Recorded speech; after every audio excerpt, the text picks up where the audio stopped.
News 16 Kerala. ഇറാനുമായി കലഹത്തിന് ചെന്നാൽ യുഎസിന് കനത്ത തിരിച്ചടി നൽകും. ആയത്തുള്ള ഖാംനെയി.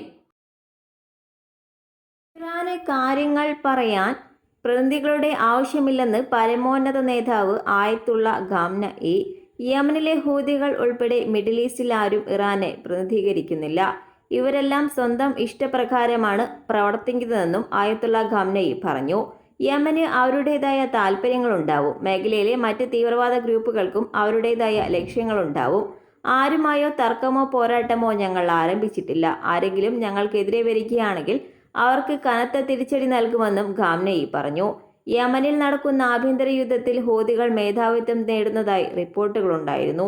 ഇതിനിടയിൽ ഹൂതികൾ നടത്തുന്ന ആക്രമണങ്ങളിൽ ഇറാനെ കുറ്റപ്പെടുത്തി യുഎസ് പ്രസിഡന്റ് ഡൊണാൾഡ് ട്രംപ് രംഗത്തെത്തുകയും ചെയ്തിരുന്നു.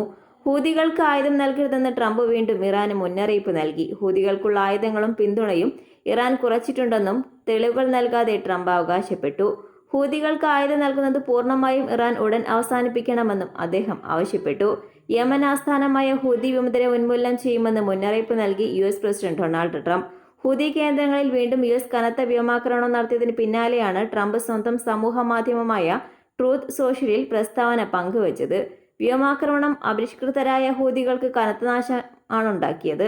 ആക്രമണം ഇനിയും രൂക്ഷമാകുന്നത് കാണാം. തുല്യശക്തികൾ തമ്മിലുള്ള പോരാട്ടമല്ലേത്. ഒരിക്കലും അങ്ങനെയാകില്ലെന്നും ട്രംപ് വ്യക്തമാക്കി.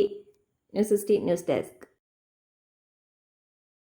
പക്ഷമില്ല, വിവേചനമില്ല. നേരിനൊപ്പം, നാടിനൊപ്പം, നാട്ടുകാർക്കൊപ്പം. News 16 Kerala channel.